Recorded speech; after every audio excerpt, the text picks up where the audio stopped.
এই ভিডিওতে আমরা জানব কিভাবে উইন্ডোজ আপডেট বন্ধ করা যায়। কম্পিউটার বা ল্যাপটপ ইন্টারনেট কানেকশন থাকলে প্রায় সব কম্পিউটার অটোমেটিক উইন্ডোজ আপডেট নেয়। এতে কম্পিউটার অনেক স্লো হয়ে যায়। কম্পিউটার চালু হতে বা কম্পিউটার কোনো কাজ করতে অথবা কম্পিউটার বন্ধ হতে অনেক সময় লাগে। এই সমস্যার সমাধানের জন্য আমরা দেখব কিভাবে খুব সহজে উইন্ডোজ আপডেট বন্ধ করা যায়। উইন্ডোজ 7, 8 ও 10 ক্ষেত্রে উইন্ডোজ আপডেট বন্ধ করার জন্য আমরা একই পদ্ধতি ব্যবহার করব। চলুন তাহলে দেখি কিভাবে উইন্ডোজ আপডেট বন্ধ করা যায়। প্রথমে কিবোর্ডে উইন্ডোজ বাটন চেপে ধরে স্পেস করুন। এবার সার্চ অপশন আসবে। সার্চ অপশনে সার্ভিস টাইপ করুন। সার্ভিস লেখার পরে ভিউ লোকাল সার্ভিস আসবে।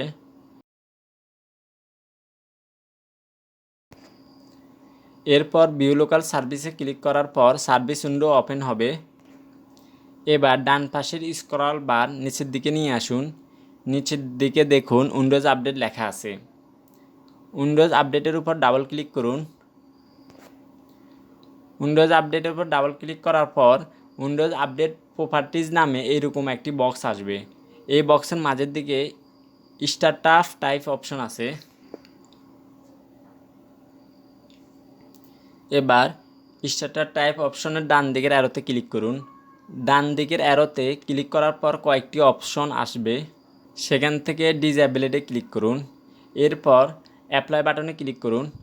এরপর আর উইন্ডোজ অটোমেটিক আপডেট হবে না। আশা করি বিষয়টি বুঝতে পেরেছেন। এখন আপনি নিজে নিজে উইন্ডোজ আপডেট বন্ধ করতে পারবেন। আপনার কম্পিউটার ব্যবহার গতিশীল ও স্বাচ্ছন্দ্যময় হোক। এই ছিল আজকের মতো ভিডিওটি দেখার জন্য ধন্যবাদ।